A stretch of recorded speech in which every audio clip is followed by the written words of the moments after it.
là où elle pouvait gratter ses cheveux. Elle avait des démangeaisons pas possibles. Et quelque temps après, elle fait des nouvelles, il y a un esprit qui vient, elle se voit des fois intronisée. Au fait, c'est les activités du mari de nuit. Et des fois, les personnes qu'elle voit, ce sont les personnes de sa propre famille. Tout cela, ce sont des esprits de sorcellerie, au fait. Des esprits qui prennent les visages des humains. C'est parce qu'il y a quelqu'un, quelque part, qui est en train d'utiliser les sortilèges de sorcellerie. Et je suis ici pour vous déclarer que tout esprit qui prenne le visage des hommes pour interférer contre votre vie, ce sont des esprits de sorcellerie. Je les arrête aujourd'hui. Je les arrête aujourd'hui. Dans le nom de Jésus.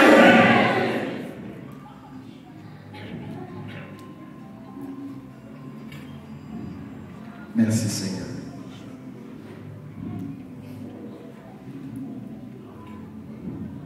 Merci Seigneur.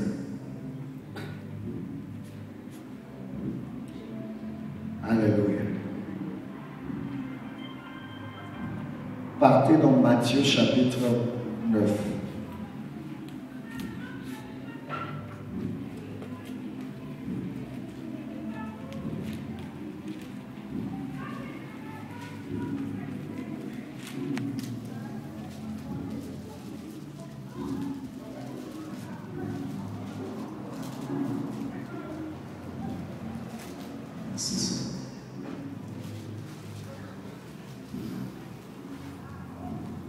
Matthieu chapitre 9.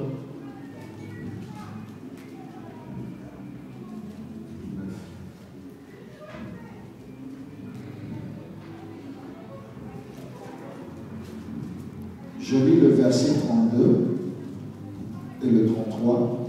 Quand il s'en allait, voici, on amena à Jésus un démoniaque muet.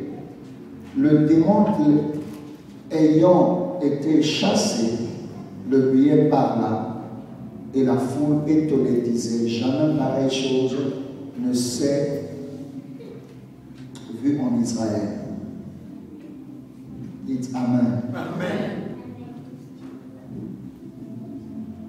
Vous voyez, les démons peuvent être responsables de beaucoup d'activités dans la vie des gens. Spécialement dans le livre de Marc, chapitre 9, il y avait un jeune homme qui était possédé. Partons dans le livre de Marc, chapitre 9.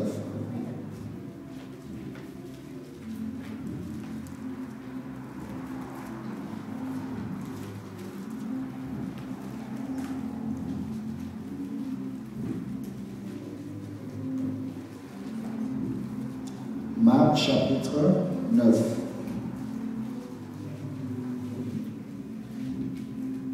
Dites c'est ma saison. C'est ma saison. Dites c'est ma saison. C'est ma saison. De comprendre. De comprendre.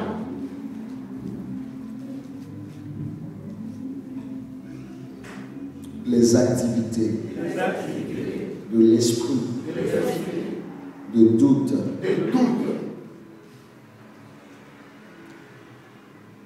Marc chapitre 9, le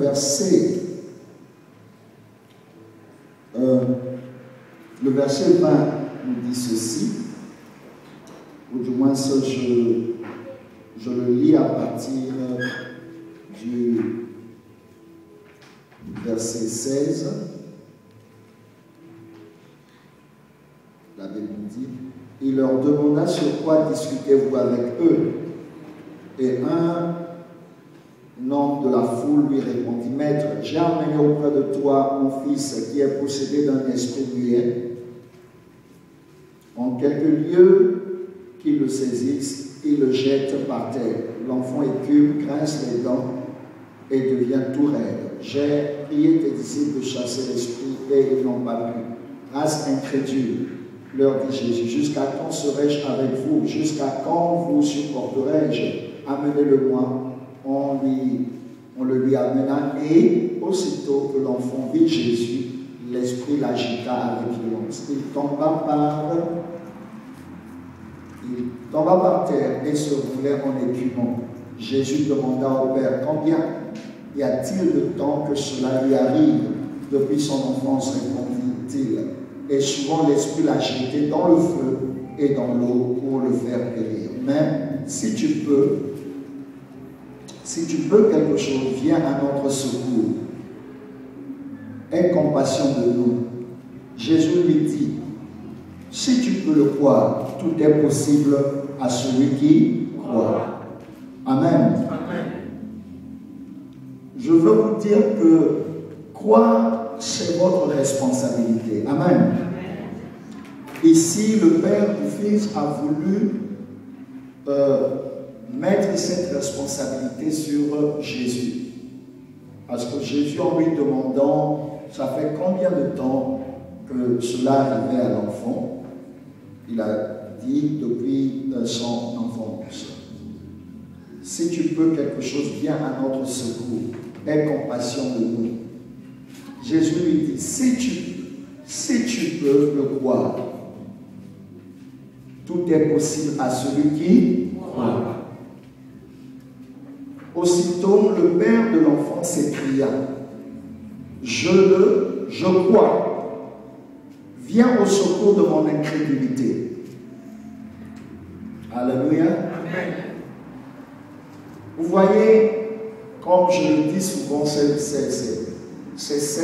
pendant cette saison, le terme de notre saison, c'est possible. Amen. C'est possible.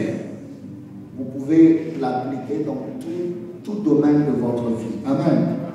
C'est possible. La possibilité. Amen. Hébreux chapitre 11, verset 6 nous dit, sans la foi, il est impossible de plaire à Dieu. Il est impossible de plaire à Dieu. Autrement dit, vous n'êtes pas capable, vous êtes dans l'incapacité de plaire à Dieu. C'est comme si vous devrez rentrer dans un avion. Si vous n'avez pas le billet d'avion, on ne va pas vous accepter dans l'avion. Alors, vous pouvez tout faire, monter, descendre, on veut voir votre ticket, votre billet, n'est-ce pas? Sans la foi, il est impossible de plaire à Dieu.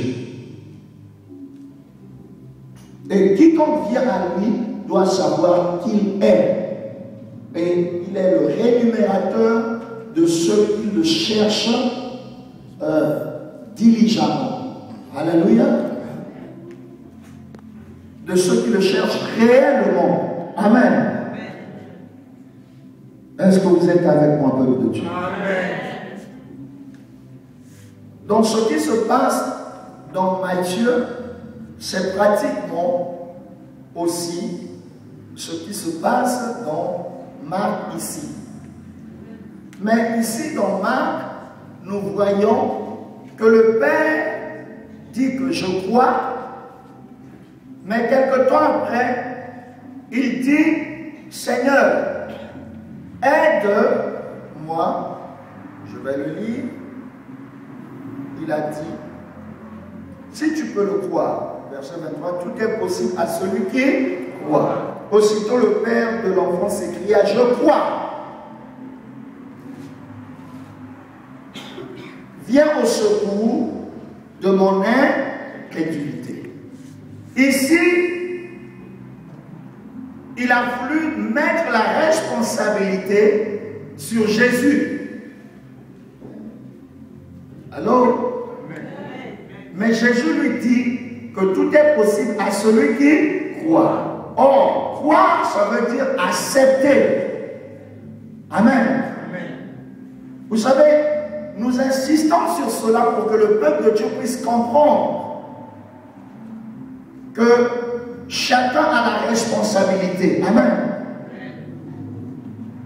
Si cette histoire se trouve dans la Bible, c'est pour nous enseigner, c'est pour que nous puissions sortir de notre zone de confort. Amen. C'est pour que nous puissions savoir notre responsabilité. Il dit, je crois, et quelque part il dit encore que aide-moi de mon incrédulité. Viens au secours de mon incrédulité.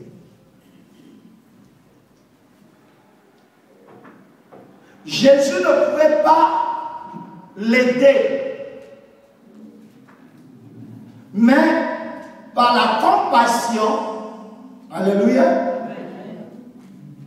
la compassion, c'est-à-dire avoir ce sentiment où vous ressentez la peine ou la douleur de l'autre et qui vous conduit à agir pour cette personne. Alléluia. Mais ici, Jésus ne pouvait pas aider, ne pouvait pas le secourir de son incrédulité. Parce que l'incrédulité, ça coupe la manifestation du surnaturel. Alors, souvenez-vous, à Nazareth, dans sa propre patrie, Jésus n'a pu faire de miracle, la Bible nous dit, à cause de l'incrédulité. C'est là où il est arrivé à faire cette observation. Dites observation. Observation. Ce n'était pas une recommandation, mais il a fait une observation pour dire un prophète n'est jamais, on n'est jamais prophète chez. Ce n'est pas une recommandation. Alors, mais c'est une observation. Alléluia. Et il s'est étonné de leur incrédulité. Parce que l'incrédulité, ça court-circuite. Vous constatez, beaucoup de gens le savent, quand il y a un fusible dans le système de l'électricité, dès qu'il y a quelque chose qui ne va pas, ça disjoncte, n'est-ce pas?